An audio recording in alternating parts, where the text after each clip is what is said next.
We moved around a bit, because I was born before the World War II, and my dad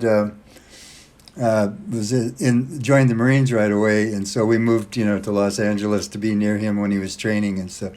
But basically, I was in the Sierra Nevada foothills in Northern California.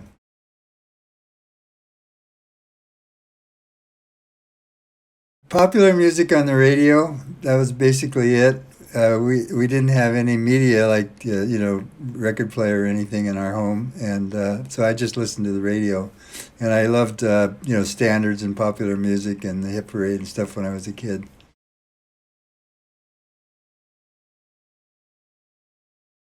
I started out, before the war. I started out playing violin, and I played violin for about a year when I was 4 to 5, and then when the war broke out, we moved to LA. So, my mother was working in a defense plant, so I didn't have any chance to take lessons anymore till I was 8. And then I started studying piano.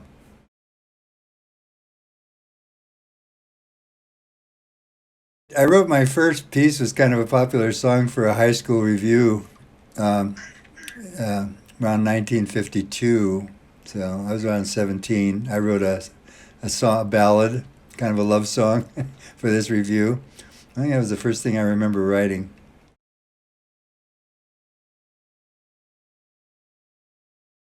I have no idea because I didn't have much. My family were kind of working class people and not very interested in any kind of serious art. So I had no exposure to that. I had to seek it out, and somehow I just had this driving force within me that kept wanting me to do music and learn more about music. And it was difficult when I was young. It wasn't until I was about 20 and I moved to the Bay Area that I got to really have a community of friends and like-minded people to, associate with.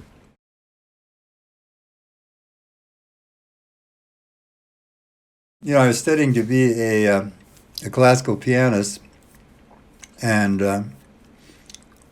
I did a few recitals in San Francisco at San Francisco State, but I felt like my colleagues there, people my age who had been studying piano since they were really young, were playing so much better than me that I didn't see much future for me as a pianist. And I met some composers like Pauline Oliveris and Lauren Rush and Ken Benchoff, who was one of the first persons to write for Kronos. He was in my composition class at San Francisco State. So because of them, I was hanging out with them. I was starting to write too, and we would put on student recitals at San Francisco State, of our compositions, and so that I really switched then from trying to be a concert pianist to a composer.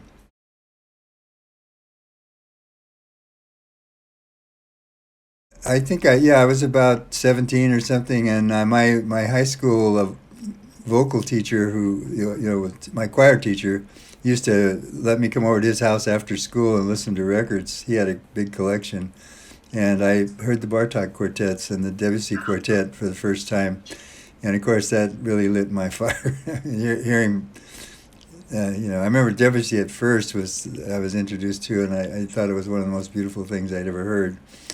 And then I got into the Bartok quartets and started listening to them almost endlessly.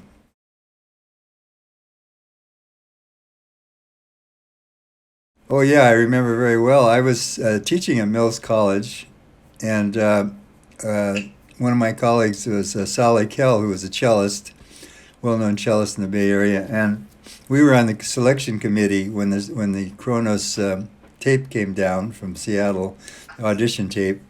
And I remember looking around for a place to listen to it. We couldn't find a cassette player. Finally, we went out to her BMW convertible. She had a cassette player, and that's the first time sitting there in the sunshine in Mills College listening to Kronos and being totally blown away by the electric vibrancy of their playing. I mean, it was like something I hadn't ever heard before. So I said, immediately said, yeah, let's bring them to Mills.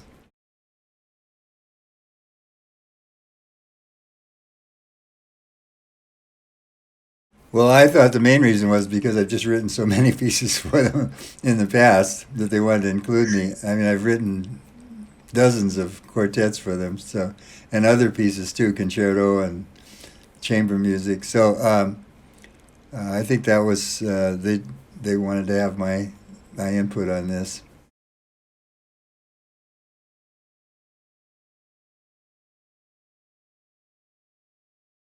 I expect the quartet to be able to get from kind of simple designs on my score what's hidden behind the notes. And Kronos has been very good at that, of like mining, of finding the ideas that really bring these pieces to light. Because I don't write a lot of directions in my quartets. I write a few things, but basically I expect them to look for ways to put this together. And to me, it's always a collaboration of the composer, like presenting a roadmap and the quartet finding how to drive the car.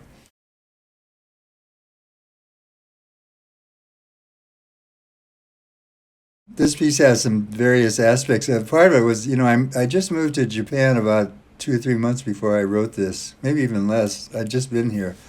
And I was setting up in my apartment. I had no musical instruments. I was on tour for 3.5 months, supposedly, but because of COVID, my tour began here in Japan, and I got stranded here.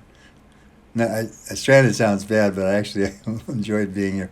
But I had nothing with me, so I was just writing at my kitchen table, and it was a new way to kind of write. And so I started simplifying kind of the way I was writing, and I was thinking of, different things, connections I had to Kronos and Japan. So Lunch in Chinatown, the first movement, is a reflection of David and I, who used to have meetings occasionally in Chinatown for lunch and discuss projects and life in general. And so I wanted to share that with the world in a musical way, and it was this kind of a simple idea which I could do here with just writing on paper and pencil. So. And the other two movements have more to do with the feeling of being in Japan. Quiet Rain, especially, was like I came when, they were just starting to plant crops here in the spring, and I remember days like that, watching the farmers. Right out my window, there's a big farm, and I watched the farmer, year long, taking care of his fields, and so that was for that idea. And this assortment of atoms was kind of a harkening back to Sunrise of the Planetary Dream Collector, put together much in that same way. It's put together in many pieces which they can reassemble.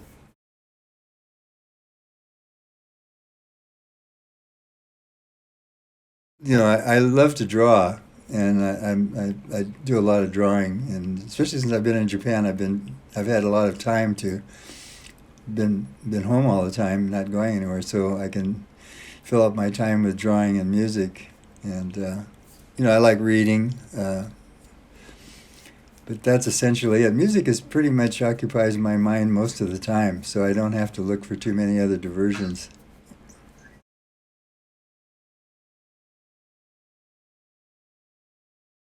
Well, I'd ask them to try to think of me as somebody who's planting some seeds in their musical life that maybe they have to live with for a while to discover what the meaning of them are.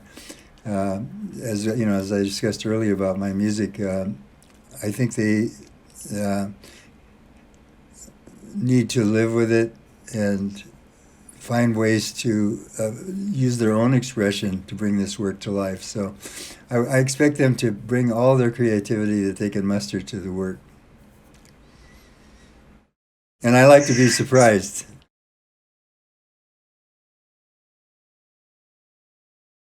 Well, I just say hang in there. It's a tough world, but music is the best way to live your life. So you've chosen the path that is going to be the most rewarding that you could possibly have chosen.